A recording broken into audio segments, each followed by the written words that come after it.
Assalamualaikum warahmatullahi wabarakatuh. Perkenalkan, nama saya Divina Ova Widiana. Saya akan menjelaskan tentang fase kedua dan fase keempat pemerintahan dinasti Abbasiyah untuk memenuhi tugas mata pelajaran sejarah kebudayaan Islam. Yang pertama, ada fase kedua pemerintahan Abbasiyah atau disebut juga dengan periode pengaruh Turki yang pertama. Masa ini berlangsung pada tahun 847 sampai 945 Masehi. Pada awalnya, pemerintah ini dipimpin oleh Khalifah Al-Wasik. Namun, karena ia meninggal, maka kepemimpinan pun digantikan oleh Khalifah Al-Mutawakkil yang berkuasa selama 15 tahun. Khalifah Al-Mutawakkil dan para wakilnya ini sangat lemah dalam menjalankan kepemerintahan, sehingga ini menjadikan sebuah kesempatan bagi orang-orang Turki yang berada dalam pemerintahan masa Al-Mutasim untuk mengambil alih kekuasaan. Masa pemerintahan yang dipimpin oleh Khalifah Al-Mutawakkil ini sebagai tonggak sejarah awal kemundurannya dinasti Abbasiyah. Ini diakibatkan karena sebagian kebijakannya yang merugikan dinasti Abbasiyah, seperti ia meninggalkan aliran Mu'tazilah, Imam Ahmad bin Hambal dibebaskan, banyak pembesar dan pemuka kaum Mu'tazilah yang dibunuh, tidak ada toleransi bagi keturunan Ali, dan kebun fedak milik keluarga Nabi yang dulu disita oleh Khalifah Marwan yang kemudian dibebaskan oleh Khalifah Umar bin Abdul Aziz pun diambil paksa lagi oleh Khalifah Al-Mutawakkil. Pemerintahan dinasti Abbasiyah pun mulai goyah dan ini menjadikan pasukan Bizantium mulai berani untuk melakukan pemberontakan. Mereka menguasai provinsi Muslim di Sisilia, Asia Kecil, dan merebut Dimyat di Mesir. Kekacauan pun terjadi di mana-mana. Keadaan itu dimanfaatkan oleh pasukan pengawal Turki untuk merebut kekuasaan. Untuk menghindari bentrok dengan pasukan pengawal Turki, Khalifah Al-Mutawakkil ini kemudian memindahkan ibu kota ke Damaskus. Namun itu tidak keburu kejadian karena Khalifah Al-Mutawakkil keburu terbunuh oleh pasukan pengawal Turki.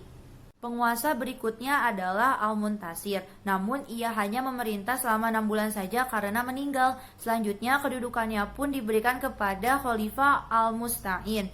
Tetapi karena dominasi pengawalan Turki itu begitu kuat, maka Khalifah Al-Musta'in pun mengungsi ke Baghdad. Kemudian para pengawal Turki pun mengukuhkan Al-Mu'tad yang mana merupakan anak Al-Mutawakkil sebagai khalifah untuk mengisi kekosongan kekuasaan.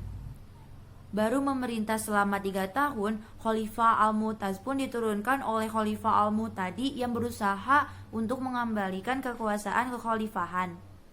Resiko tindakannya itu, ia berhadapan langsung dengan pasukan pengawal Turki, sehingga ia dimasukkan penjara sampai meninggal dunia.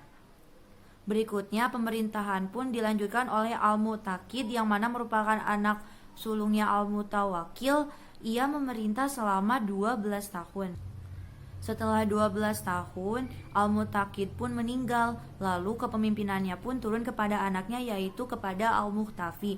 Ia seorang khalifah yang bijaksana dan adil serta dicintai oleh rakyatnya.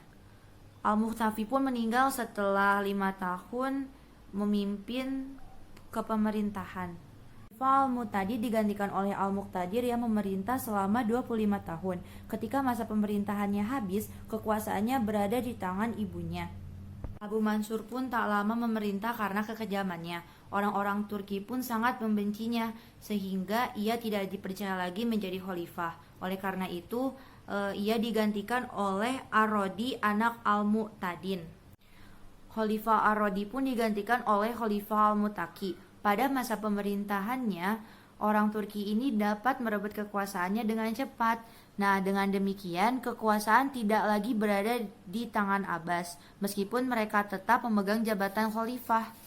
Kemunduran yang terjadi di periode ini disebabkan oleh beberapa faktor. Yang pertama, luasnya wilayah kekuasaan yang harus dikendalikan. Yang kedua, ketergantungan militer yang sangat tinggi. Yang ketiga, kesulitan keuangan dan pembiayaan tentara sangat besar. Dan yang terakhir, terjadinya beberapa pemberontakan dari suku Korotmita dan Zanj. Yang kedua, ada fase keempat pemerintahan Abbasiyah atau disebut juga dengan pengaruh Turki yang kedua. Khalifah Al-Qaim ini mengawali kekuasaan dinasti Abbasiyah pada periode ini. Orang-orang Turki kembali memberi pengaruh pada pemerintahan dinasti Abbasiyah melalui Khalifah Al-Qaim yang tidak menyukai dominasi dinasti Buwaihiyah, sehingga Khalifah Al-Qaim ini ingin memisahkan diri dari pengaruh dinasti Buwaihiyah. Pada tahun 1055, kondisi keamanan masyarakat terancam akibat terjadinya perselisihan internal dinasti Buwaihiyah di Baghdad. Khalifah Al-Qaim mengambil langkah pemulihan kekacauan dengan meminta bantuan kepada dinasti Seljuk untuk menyingkirkan orang-orang dinasti Buwaihiyah dari istananya Tugrulbek. Pada tahun 1075 Masehi, Khalifah Al-Qaim pun meninggal dunia dan kedudukannya pun digantikan oleh cucunya yang bernama Abu Qasim Abdullah dengan gelar Al-Muqtadi. Khalifah Al-Muqtadi ini memerintah selama 19 tahun sampai pada tahun 1094 Masehi. Setelah itu, penggantinya adalah anaknya yaitu Abu Abbas Ahmad yang bergelar Al-Mustazin. Khalifah Al-Mustazin ini memerintah dengan waktu yang sangat lama yaitu 25 tahun. Setelah itu, kedudukannya pun digantikan oleh anaknya yaitu Abu Mansur dengan gelar Al-Murtasid. Ketika Khalifah Al-Murtasid ini memerintah, ia terlibat perselisihan dengan Ma'ud, saudara Sultan Mahmud dari Bani Seljuk. Al-Mustazin pun dibunuh dalam perseteruan itu pada tahun 1135 Masehi. Peninggalan Al-Mustazin, pemerintahan pun dilanjutkan oleh anaknya yaitu Ar-Rasyid, tetapi Ar-Rasyid hanya memerintah beberapa bulan saja. Kemudian digantikan oleh Abu Abdullah, anak Al-Mustazin yang bergelar Al-Muqtafi. Dengan kepemimpinannya, kekacauan yang terjadi di beberapa daerah dapat teratasi. Mungkin itu saja yang bisa saya sampaikan. Mohon maaf banyak kesalahan karena saya masih dalam tahap belajar.